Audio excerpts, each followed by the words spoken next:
सर्वप्रथम मो पिता परमेश्वर को धन्यवाद दिए।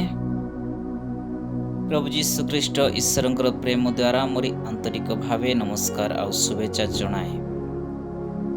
ईश्वर वाक्य द्वारा आम मैंने देखु मनुष्य सृष्टि अभादम को परमेश्वर के प्रकार सृष्टि कले, पशुपक्षी को परमेश्वर के प्रकार सृष्टि कले। आमे ईश्वर वाक्य द्वारा अभा आदम को पाप विषय देखा। आदम आउ हवा कि प्रकार पाप को लुचाउथिले से विषय को आज आमे माने देखिबा। ध्यान सहित ईश्वर वाक्य शुणिबे आउ मने रखिबे। आसंत आमे स्टार्ट करिबा। परमेश्वर हवा आदम को बहुत सुंदर भाव रे बनाई से माननको एदन उद्यान रे रखिले। पवित्र बाइबल आम मान को कहे आदि पुस्तक 2:10 पदर लिखा जाय अछि,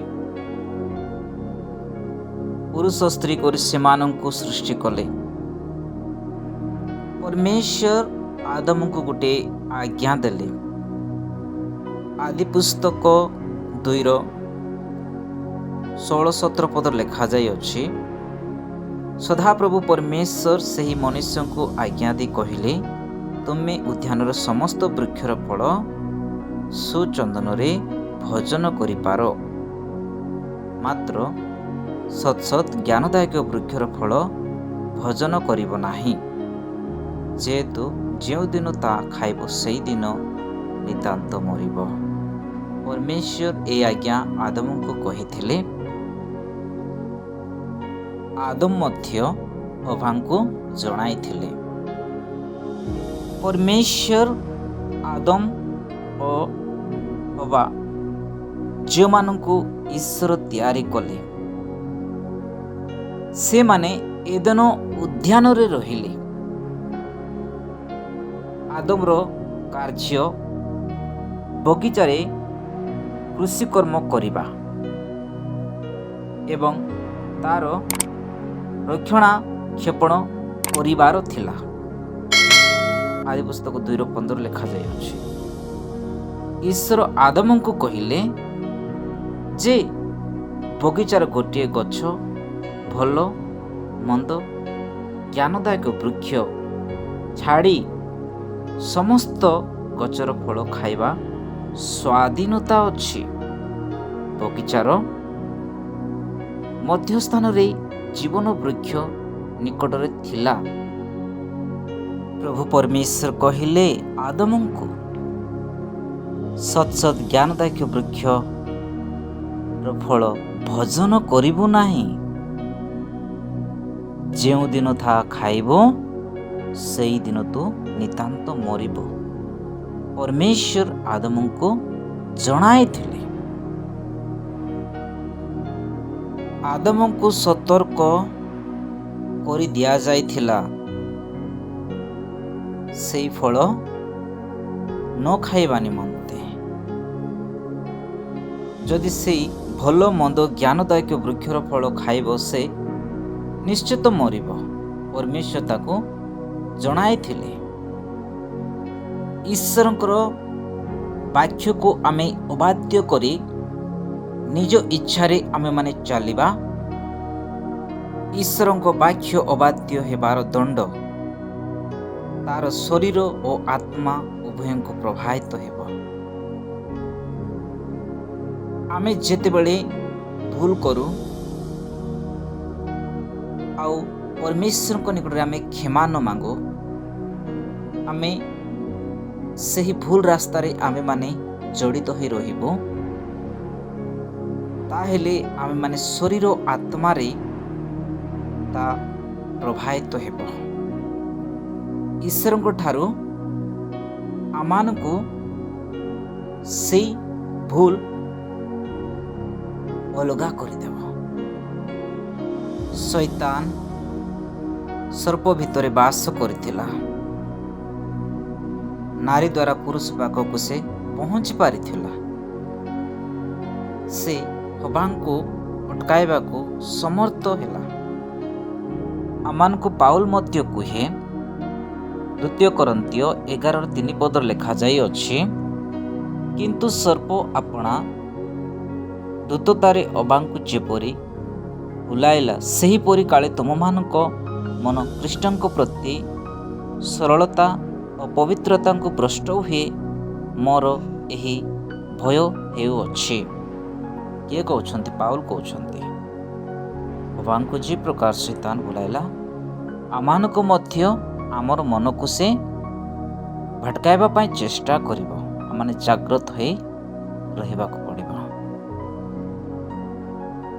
ଆଦି ପୁସ୍ତକ 3:6 ଲେଖାଯାଇଅଛି, ଏଥିରେ ନାରୀ ସେହି ବୃକ୍ଷଙ୍କୁ ସୁଖାଦ୍ୟର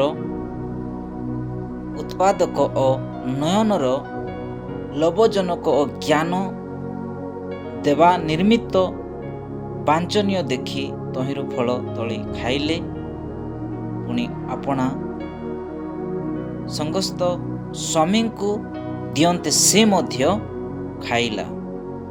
ପରମେଶ୍ୱର ଆଦମଙ୍କୁ ସମ୍ପୂର୍ଣ୍ଣ ଭାବରେ ମନା କରୁଥିଲେ, ତା ଛୁଇଁବ ନାହିଁ ବା ଖାଇବ ନାହିଁ। ଯେଉଁଦିନ ତାହା ଖାଇବ, ନିତାନ୍ତ ସେହିଦିନ ମରିବ। ପରମେଶ୍ୱରଙ୍କ ଆଜ୍ଞାକୁ ଲଙ୍ଘନ କଲେ 2 ଜଣ। ବାଇବଲ ଆମମାନଙ୍କୁ ସମ୍ପୂର୍ଣ୍ଣ ଭାବରେ କୁହେ, ଅବା ଆଦମଙ୍କୁ ଦେଲା ଏବଂ ସେ ମଧ୍ୟ ଈଶ୍ୱରଙ୍କର ଆଜ୍ଞାର ଅବାଧ୍ୟ ହେଲା। ସର୍ପ ସ୍ତ୍ରୀ ନିକଟକୁ ଆସିଲା, ଯେତେବେଳେ ଆଦମ ତା ପାଖରେ ନଥିଲା। ଆଦମ ବଗିଚାର ଅଧିକାରୀ ଥିଲା।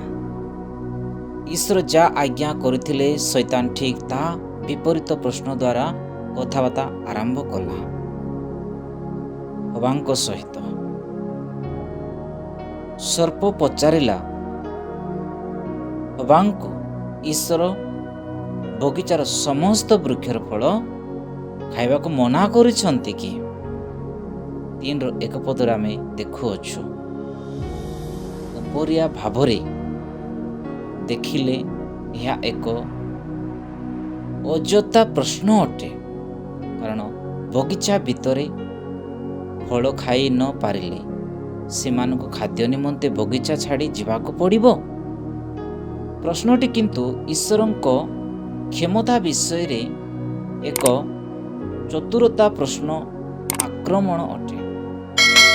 ହବା କ'ଣ ଜାଣିଛି ଈଶ୍ୱରଙ୍କ ଆଜ୍ଞାକୁ କେତେ ଗଭୀର ଭାବରେ ଗ୍ରହଣ କରିଛି, ତା ଜାଣିବା ପାଇଁ ପ୍ରଶ୍ନଟି ତିଆରି ହୋଇଥିଲା। ଆଦି ପୁସ୍ତକ 3:2 ଆଉ 3 ଦେଖିବା ପାଇଁ ପାଉଛୁ। ହବା ମଧ୍ୟ ଜାଣିଛି ସେଇ ଫଳ ଖାଇବା ପାଇଁ ମନା, କିନ୍ତୁ ଶୈତାନ ଯେତେବେଳେ ସେଇ ଫଳ ଖାଇବା ପାଇଁ ହବାଙ୍କୁ କହୁଛନ୍ତି, ସେତେବେଳେ ହବା ସର୍ପଙ୍କୁ କହିଲେ। ଆଦି ପୁସ୍ତକ 3:2-3 ଆମେ ଦେଖୁଅଛୁ, ନାରୀ ସର୍ପଙ୍କୁ କହିଲେ, ଆମେମାନେ ଉଦ୍ୟାନର ସମସ୍ତ ବୃକ୍ଷର ଫଳ ଖାଇପାରୁ, କେବଳ ଉଦ୍ୟାନର ମଦସ୍ଥିତ ବୃକ୍ଷର ଫଳ ବିଷୟରେ ପରମେଶ୍ୱର କହିଅଛନ୍ତି, ତୁମେମାନେ ତା ଖାଇବ ନାହିଁ ଓ ଛୁଇଁବ ନାହିଁ, ତାହେଲେ ମରିବ। ଏଠାରେ ଗୋଟିଏ ସମସ୍ୟା ଦେଖାଯାଏ। ସେ ଯେ ପ୍ରକାର ପ୍ରଶ୍ନ କଲେ, ସେଇ ପ୍ରଶ୍ନର ଶୈତାନ ସେଇ ପ୍ରଶ୍ନକୁ ସେ ଯୋଗ କଲେ।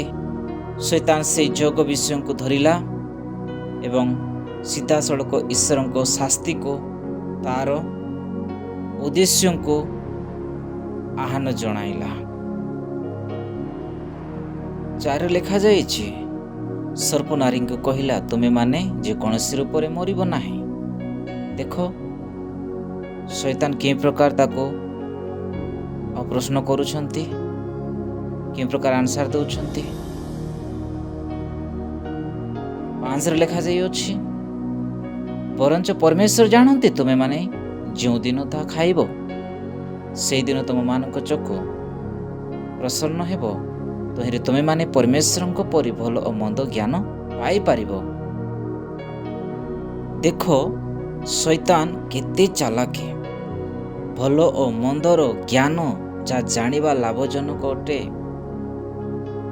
ତା ଈଶ୍ୱର ସେମାନଙ୍କ ଠାରୁ ଅଟକାଇ ରଖିଅଛନ୍ତି ବୋଲି ଶୈତାନ ଉପସ୍ଥାପିତ କଲା।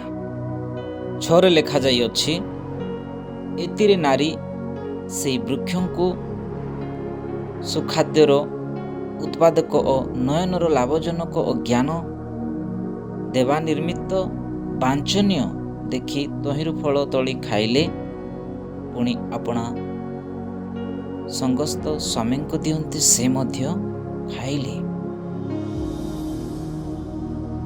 ସର୍ପ ନାରୀର ଦର୍ଶନ ଶକ୍ତି ଜ୍ଞାନକୁ ପ୍ରଲୋଭିତ କଲା। ସେଇ ଫଳ ଯେତେବେଳେ ଖାଇଲା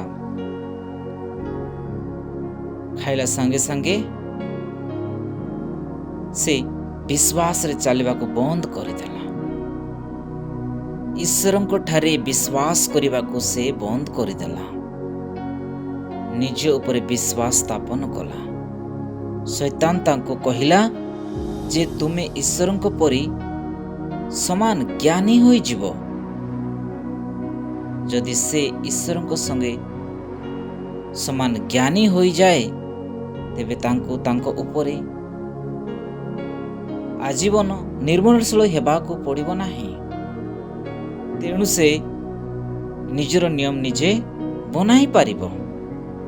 ଏବ୍ରୀ ପୁସ୍ତକ 11:6 ଲେଖାଯାଇଅଛି, ବିଶ୍ୱାସ ବିନା ତାଙ୍କର ସନ୍ତୋଷ ପାତ୍ର ହେବା ଅସମ୍ଭବ।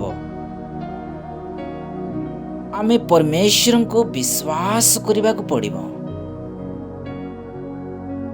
ନାରୀ ଯେତେବେଳେ ମନା ଫଳ ଖାଇଲା, ସେତେବେଳେ ସେ ପରମେଶ୍ୱରଙ୍କ ଠାରେ ବିଶ୍ୱାସ କଲା ନାହିଁ। ଈଶ୍ୱର ପ୍ରକୃତରେ ଭଲ ନୁହନ୍ତି, ତା ପାଇଁ ଈଶ୍ୱରଙ୍କର ଆବଶ୍ୟକତା ନାହିଁ। ତାଙ୍କଠାରେ ବିଶ୍ୱାସ ନ କରି ମଧ୍ୟ ସେ ନିଜ ଜୀବନକୁ ଉପଭୋଗ କରିପାରିବ। ଆମେମାନେ ସାବଧାନ ହେବାକୁ ପଡ଼ିବ। ପରମେଶ୍ୱରଙ୍କର ଆଜ୍ଞା ଆମେ ମାନିବାକୁ ପଡ଼ିବ। ପରମେଶ୍ୱରଙ୍କର ବାକ୍ୟ ଅନୁସାରେ ଆମେ ଚାଲିବାକୁ ପଡ଼ିବ। ଆମ ପାଖରେ ସବୁ କିଛି ଥିଲେ ମଧ୍ୟ ପରମେଶ୍ୱର ନଥିଲେ ସବୁ ବୃଥା ଅଟେ, ଲାଭଜନକ କିଛି ନାହିଁ। ହବା ଯେତେବେଳେ ଖାଇଲା ଆଉ ତାର ସ୍ୱାମୀଙ୍କୁ ଦେଲା, ସେ ମଧ୍ୟ ସେଇ ଫଳ ଖାଇଲା। ଆଦମ ଖାଇବା ପୂର୍ବରୁ ଦୁଇ ଜଣଙ୍କ ମଧ୍ୟରେ ଯେକୌଣସି କଥାବାର୍ତ୍ତା ହେବାର ବିଷୟ ଆମକୁ କୁହାଯାଏ ନାହିଁ, କିମ୍ବା ଆଦମର ଚିନ୍ତାଧାରା ବିଷୟରେ ମଧ୍ୟ ଆମକୁ କୁହାଯାଏ ନାହିଁ। କେବଳ କୁହାଯାଇଅଛି ଯେ ସେ ସର୍ପ ଦ୍ୱାରା ପ୍ରତାଡ଼ିତ ହୋଇ ନଥିଲା। ପ୍ରଥମ ତିମୋଥୀ 2:14 ଲେଖାଯାଇଅଛି, ଆଉ ଆଦମ ପ୍ରବଞ୍ଚିତ ହୋଇ ନଥିଲେ, ମାତ୍ର ନାରୀ ପ୍ରବଞ୍ଚିତା ହୋଇ ଆଜ୍ଞା ଲଙ୍ଘନ ଦୋଷରେ ଦୋଷୀ ହେଲେ। ଆଦମ ଜ୍ଞାନ ବା ବିବେକ ସହିତ ପାପକୁ ପସନ୍ଦ କଲେ। ଶାସ୍ତ୍ର କେବଳ ଆମକୁ କହେ, ସେ ଖାଇଲେ ସେମାନେ ଉଭୟ ପାପ କଲେ, କିନ୍ତୁ ଦଣ୍ଡ ଅଲଗା ଅଲଗା ପାଇଲେ।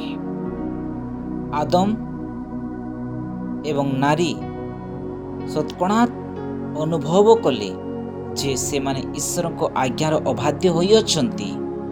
ସେମାନେ ଭୀତ ହେଲେ, ଆଉ ସେମାନେ ବର୍ତ୍ତମାନ ନିଜର ଉଳଙ୍ଗତା ନିମନ୍ତେ ଲଜ୍ଜିତ ହେଲେ। 3:7 ଲେଖାଯାଇଅଛି, ଡିମ୍ବିରି ପତ୍ର ସିଲେଇ କରି ଗୋଟିଏ ଗୁଡ଼ଣୀ ବନାଇ ନିଜର ଲଜାର ସମସ୍ୟାରୁ ସମାଧାନ କରିବାକୁ ଚେଷ୍ଟା କଲେ। 3:7 ପଦରେ ଲେଖାଯାଉଛି, ତାପରେ ସେମାନେ ଈଶ୍ୱରଙ୍କ ଠାରୁ ନିଜକୁ ଲୁଚାଇବାକୁ ଚେଷ୍ଟା କଲେ। 3:8 ଲେଖାଯାଇଅଛି, ଏହା ମଣିଷ ନିମନ୍ତେ ନିଜକୁ ରକ୍ଷା କରିବାର ପ୍ରଥମ ଚେଷ୍ଟା ଅଟେ। ଆମେ ପରମେଶ୍ୱରଙ୍କ ଠାରୁ କେବେ ଲୁଚି ପାରିବା ନାହିଁ। ଦାବିଦ କୁହେ